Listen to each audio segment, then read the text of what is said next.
And I don't like when they don't recognize that they were wrong. And I'm going to tell this quick story because it's a really good one. I had a guy that was on parole, and he got charged with aggravated assault. And of this woman, he was at a gas station, and there was a woman. She's a known local prostitute and drug user in the area. And so he knows her. Everybody knows her. She was trying to solicit him, trying to get him to, pay for sex. And he's like, girl, get away from my car.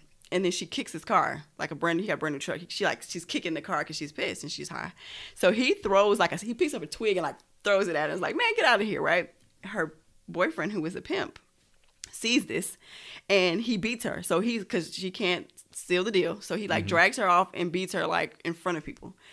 And for some reason, and he was there, people were watching. And for some reason, so the police drive by a little, and then she flags the police down at, a little after, and she's bloody. She tells the cops that my client did it and not the boyfriend, right? And he is like, so I get to him and I know he's in it. And he's on parole, he has a long history. And he's like, listen, I have done, gotcha. I've dealt with some drugs. He's like, but I ain't gonna put my hands on a woman, junkie or not. He's like, I threw a twig at her because she was kicking my car. I was trying to get her away from the car.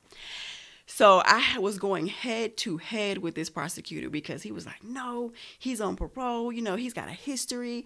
And, she said he did it. And though they couldn't find her because she right. They couldn't find her. So that took some time. And the whole time he's in custody because he's on parole. And so I finally got the body cams. And on the body cam, the officer was like, man, when he's talking to her, he's like, she did this yesterday. Her boyfriend beat her up yesterday and she flagged us down yesterday and she didn't want us to arrest him. So I'm telling them so I'm bringing it to him. I'm like, listen, your officer is saying that the guy's beating her up. The local officer already knew. Right. Yeah, he already knew. And then this was the weirdest story. The officer that arrested him ended up dying in a car accident. So I'm telling him, you don't have an officer to come testify. He was adamant that he didn't do it. And I was looking for the victim. I was trying to call around, see what, so I kept telling him he didn't do it. Listen, he didn't do it. They were the parole. He had a parole here. And I'm like, they're going to send him down the road. He ends up, so I find I literally was sitting outside his office every day until so he ends up dismissing the case, right? But we still have to go to the parole board to have a hearing because he dismissed it right at the last minute. So I go we have the hearing, I show the dismissal, I let him, I'm like, listen, he's a good guy, this is what happened. And so they don't revoke him and they let him out. He had not been out 2 weeks.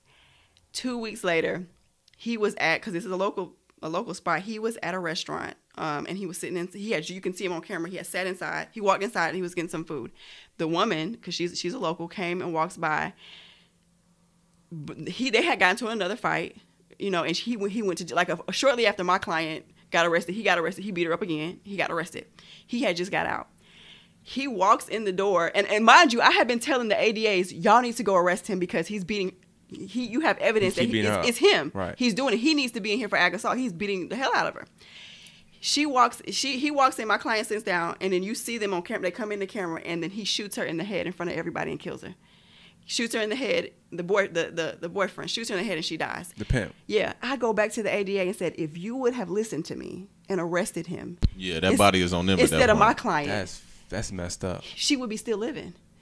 But because you were so adamant that my client, even though you had all this evidence, and so I was furious. And then when I went back to him, I'm like, look what happened, because you just want, you wrote my guy off because he was on parole, even though he never had a violent charge. He had gun charges and he had drugs. He had never hurt a woman, but he's like, I don't do that, And she got killed right, and he witnessed it right in front of him, blew her brains out, and it went through the window. And he was there.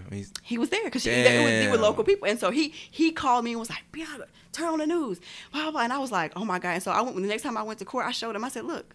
I said, you should have arrested him when I told you and let my guy out, and she would still be living. And he was like, he didn't even say anything. He didn't care. Didn't care. Oh, well, that's tough. I know. Sorry. That's tough. It's a horrible story, right? Tough. And my guy had spent a significant time in custody. He was in there for a month before they hired me, and I think he had to sit for another 2 months before I could get them to drop the charges.